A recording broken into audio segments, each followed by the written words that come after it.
आखिरकार गुड्डी ने अपनी खाला को सारी हकीकत बता दी है और बता दिया है कि उस घर में उसके साथ कितनी जुल्म ज्यादती की जाती थी, जिसको सुनकर इशरत के रोंगटे खड़े हो जाते हैं।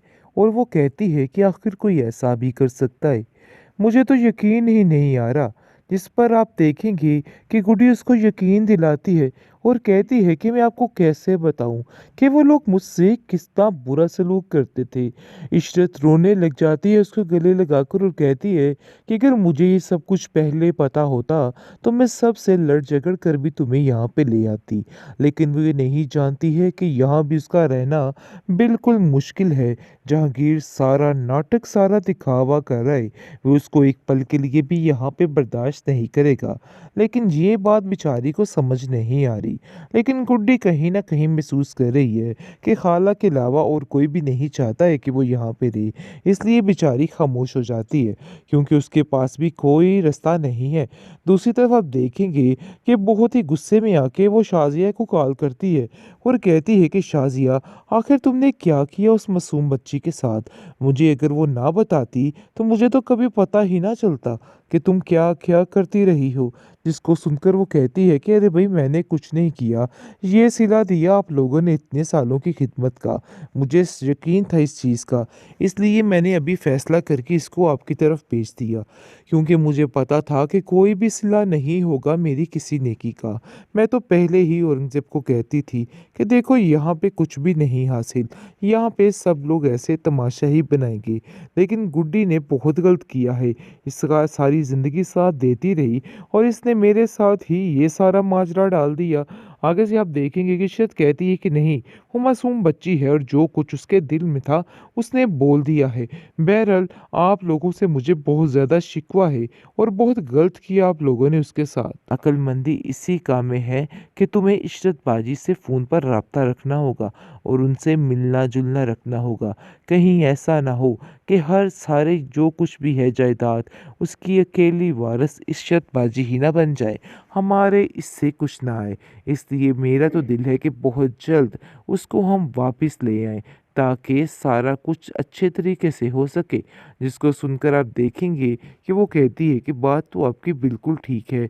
मैं भी यही सोच रही थी कि हमें ये काम बहुत जल्दी करना होगा, क्योंकि अब वक्त बहुत कम है और हमें अब उसके साथ बातचीत रखनी होगी। इसलिए वो बार बार कॉल करती है और इशरत भी काफ़ी हैरान होती है कि आखिर शाजिया इतनी ज़्यादा मुझसे अटैच कैसे हो रही है। हालांकि जहांगीर ने तो उसके शोर के साथ बहुत ही बुरा किया है, लेकिन फिर भी इतने मीठे अंदाज से बात करना बहुत ही मुश्किल काम है। तो आखिर ये मुश्किल काम कैसे सर अंजाम दे देती है।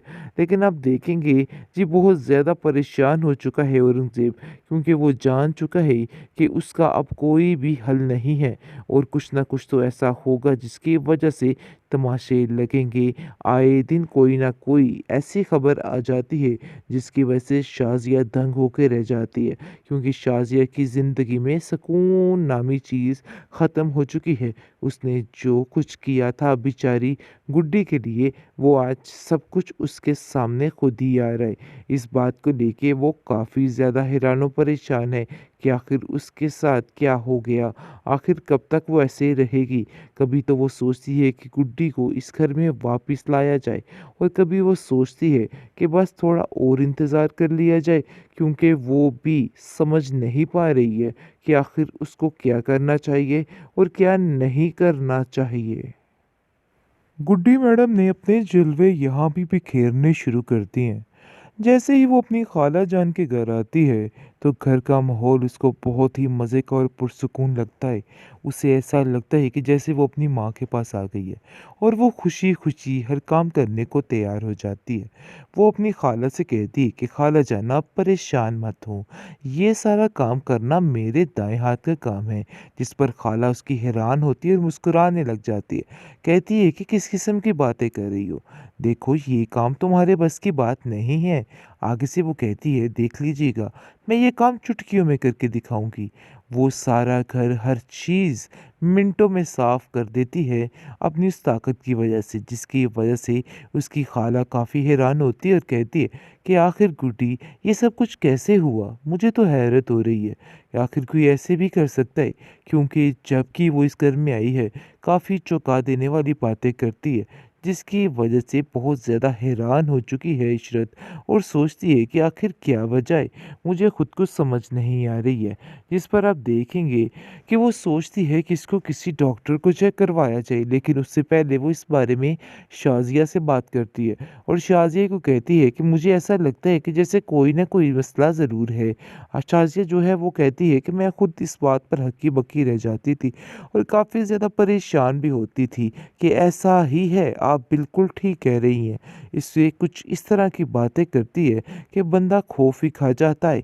मैं तो सही बताऊँ कि इससे डर चुकी थी और बहुत ज़्यादा खौफ आता था मुझे इसकी बातों से। जिस पर इशरत कहती है कि नहीं, डरने वाली कौन-सी बात है, पता नहीं क्यों ये बच्ची सहमी-सहमी सी रहती है। क्योंकि गुड्डी बहुत जल्द सारी बातें बता देगी अपनी खाला को और कहेगी कि मेरे साथ बहुत जुल्म और ज़्यादती की गई, फिर जाकर सारा भांडा फूट जाएगा। दूसरी तरफ औरंगज़ेब चालाकी की हदें पार कर रहे और कहता है कि देखो शाज़िया, अक्लमंदी इसी काम में है कि तुम्हें इशरत बाजी से फ़ोन पर राब्ता रखना होगा और उनसे मिलना-जुलना रखना होगा।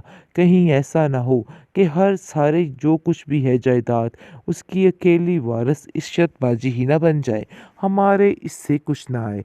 इसलिए मेरा तो दिल है कि बहुत जल्द उसको हम वापस ले आएँ, ताकि सारा कुछ अच्छे तरीके से हो सके। जिसको सुनकर आप देखेंगे कि वो कहती है कि बात तो आपकी बिल्कुल ठीक है। मैं भी यही सोच रही थी कि हमें ये काम बहुत जल्दी करना होगा, क्योंकि अब वक़्त बहुत कम है और हमें अब उसके साथ बातचीत रखनी होगी।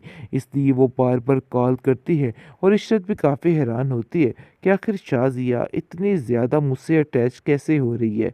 हालाँकि जहांगीर ने तो उसके शोहर के साथ बहुत ही बुरा किया है, लेकिन फिर भी इतने मीठे अंदाज़ से बात करना बहुत ही मुश्किल काम है। तो आखिर ये मुश्किल काम कैसे सरअंजाम दे देती है। लेकिन आप देखेंगे जी, बहुत ज़्यादा परेशान हो चुका है औरंगज़ेब, क्योंकि वो जान चुका है कि उसका अब कोई भी हल नहीं है और कुछ ना कुछ तो ऐसा होगा जिसकी वजह से तमाशे लगेंगे। आए दिन कोई ना कोई ऐसी खबर आ जाती है जिसकी वजह से शाज़िया दंग होके रह जाती है, क्योंकि शाज़िया की ज़िंदगी में सुकून नामी चीज़ ख़त्म हो चुकी है। उसने जो कुछ किया था बेचारी गुड्डी के लिए, वो आज सब कुछ उसके सामने खुद ही आ रहा है। इस बात को लेके वो काफ़ी ज़्यादा हैरान और परेशान है कि आखिर उसके साथ क्या हो गया? आखिर कब तक वो ऐसे ही रहेगी? कभी तो वो सोचती है कि गुड्डी को इस घर में वापस लाया जाए और कभी वो सोचती है कि बस थोड़ा और इंतज़ार कर लिया जाए, क्योंकि वो भी समझ नहीं पा रही है कि आखिर उसको क्या करना चाहिए और क्या नहीं